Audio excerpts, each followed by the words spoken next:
بسم اللہ الرحمن الرحیم۔ السلام علیکم ناظرین۔ مجھے ایک بار کسی کام کے سلسلے میں دوسرے شہر جانا پڑا۔ جس بس میں سوار ہوا وہ مسافروں سے کچا کچ بھری ہوئی تھی۔ میری قسمت اچھی تھی کہ جس سیٹ کے پاس میں کھڑا تھا اس مسافر کو کوئی کام یاد آ گیا اور وہ سفر کے آغاز میں ہی اتر گیا۔ میں جٹ سے اس خالی سیٹ پر بیٹھ گیا۔ ارد گرد کے لوگ مجھے بہت خوش قسمت تصور کر رہے تھے کیونکہ مجھے ان کے بعد میں آ کر بھی سیٹ مل گئی تھی۔ ابھی بس شہر سے باہر نکلی ہی تھی کہ ایک خاتون بس میں سوار ہوئی۔ وہ بیچاری دروازے سے ہوتے ہوئے آہستہ آہستہ میرے ساتھ آ کر کھڑی ہو گئی۔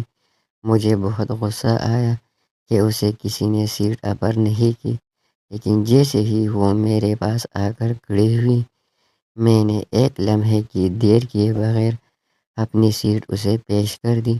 اگرچہ سفر بہت لمبا تھا لیکن مجھ سے برداشت نہ ہوا کہ میری ماں بجا ایک ضعیفہ خاتون کھڑی ہو اور میں بیٹھا رہوں۔ اس بات کو کوئی 2 مہینے گزرے ہوں گے کہ ایک بار مجھے اپنی والدہ کے ساتھ کہیں جانا پڑا۔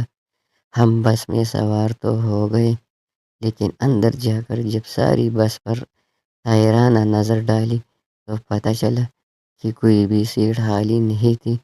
قبل اس کے کہ میں بس سے اترنے کے لیے کنڈکٹر کو کہہ کر بس رکوا تھا، میری بغل میں بیٹھے ہوئے ایک صاحب اٹھے اور مجھے بولے، بیٹا اماں جی کو یہاں بٹھا دو۔